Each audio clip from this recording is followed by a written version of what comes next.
आज हामी चाहिँ अद्वैसजीको यो 4वटा किताब उहाँले अर्डर गर्नुभएको थियो जनकपुरबाट।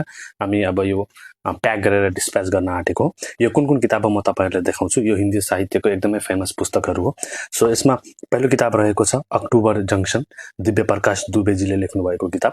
अनि अर्को रहेको छ सरकारी चाय के लिए, प्रेम शङ्कर चरानाले लेख्नुभएको यो किताब हो। र अर्को रहेको छ मुसाफिर क्याफे, दिव्य प्रकाश दुबेजीले नै लेख्नुभएको यो किताब हो। र अब यो किताबको माथि चाहिँ नेटफ्लिक्समा एउटा मुभी पनि आउँदैछ, धेरै छिटै तपाईँले हेर्न सक्नुहुन्छ। सो यो मुसाफिर क्याफे तपाईँ पढ्नु होला, पढ्नु भएको छैन भने। त्यसपछि अर्को छ बनारसी अफसाने। यो 4वटा किताब हिन्दी साहित्यको हिन्दीमा लेखिएका एकदमै चर्चित पुस्तकहरू हुन्। यो 4वटा किताबसँगै हामीले उहाँलाई यो 2वटा ब्युटिफुल बुकमार्क पनि दिँदैछौँ। पढ्ने क्रममा यो 2टा बुकमार्क चाहिँ उहाँको यात्राको विश्रामको साथी हुनेछ। हिन्दी साहित्यमा अझ डुब्नको लागि उहाँले चाहिँ यो किताबहरू अर्डर गर्नुभएको थियो। सो तपाईँहरूलाई पनि कुनै किताब चाहिन्छ भने बुक प्रोडक्टलाई सम्पर्क गर्न सक्नुहुन्छ।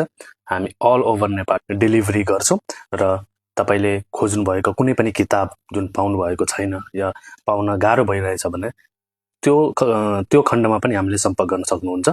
र अब यो किताब हामी प्याक गरेर उहाँले पठाउन आँटेको।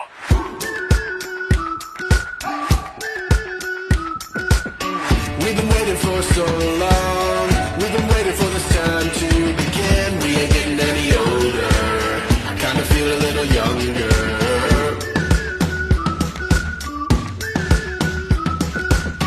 Run away and embrace the day. The sun is out, won't go away. Feel the clouds on your shoulder, touch the sky, feeling bolder.